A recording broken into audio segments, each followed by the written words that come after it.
One morning, a letter arrived for Drusilla. It said, "The Sandwich, the Black Beach Hut, Mudley-on-Sea." Drusilla opened it up. That's odd. She said to her cat Peg, Where's a letter? There's only a crayon in here. The crayon jumped out of the hand. It started writing on the wall. Dear Drusilla, I'm fed up with the city. I fancy a holiday. The sea air will do me good. I will drive on the east wind. You old friend, Hagbag. Oh no, not Hagbag. Groaned Drusilla. I hope she doesn't want to stay for long. All of a sudden, there was a puff of blue smoke. Hagbag had arrived. She was a large witch with 3 chins and purple hair.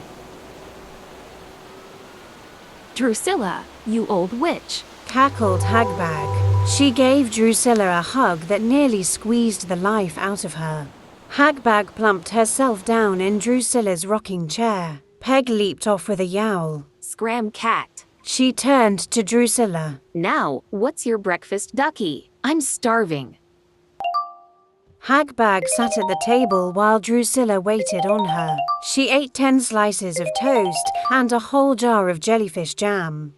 She drank 6 mugs of seaweed tea and gobbled all the crab cakes. At last, Hagbag smacked her lips and said that she was full up. Now, ducky, what do you do for fun around here? When I watch the cinemas, the cowboy is on. Cowboy works with cowgirl. How can you stand for bullseye? I'm afraid you'll be bored. It's so quiet by the sea. Perfect. I need a good rest. I may stay for a week. Drusilla turned pale. Peg slunk out of the door with her sulk. A whole week? How can they stand a whole week of Hagbag? Hagbag spent the next day lazing on the beach.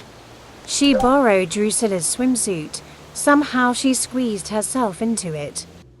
She settled in Drusilla's deck hair. Then she read Drusilla's new spell book. Well, this is a treat. I'm going to like it here.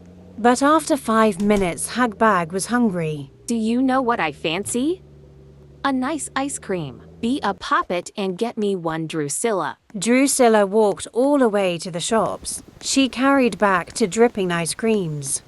1 for Hagbag and 1 for herself. 2? You are spoiling me. She grabbed both the ice creams. She started to eat them. Drusilla and Peg watched there hungrily. Hagbag didn't even offer them a lick. All day, Drusilla fetched and carried things for Hagbag. Every time she sat down, Hagbag would think of something else. Got any sun cream, ducky? Or did I hear you say tea? By the end of the day, Drusilla was worn out. It was relief when Hagbag said she was ready for bed. She started to climb the stairs to Drusilla's bedroom. Where are you going? To bed, of course, ducky. I have a craft, but I've only got 1 hammock. Began Drusilla. Don't worry, that'll do me fine. Night-night, Drussy. Sleep tight. Hagbag got into Drusilla's pyjamas. She climbed into Drusilla's hammock. Soon the whole hut shook with the sound of her horrible snoring. Drusilla put her fingers in her ears. Peg hid his head under the cushion. It was no good. There was no chance of any sleep with Hagbag in the house.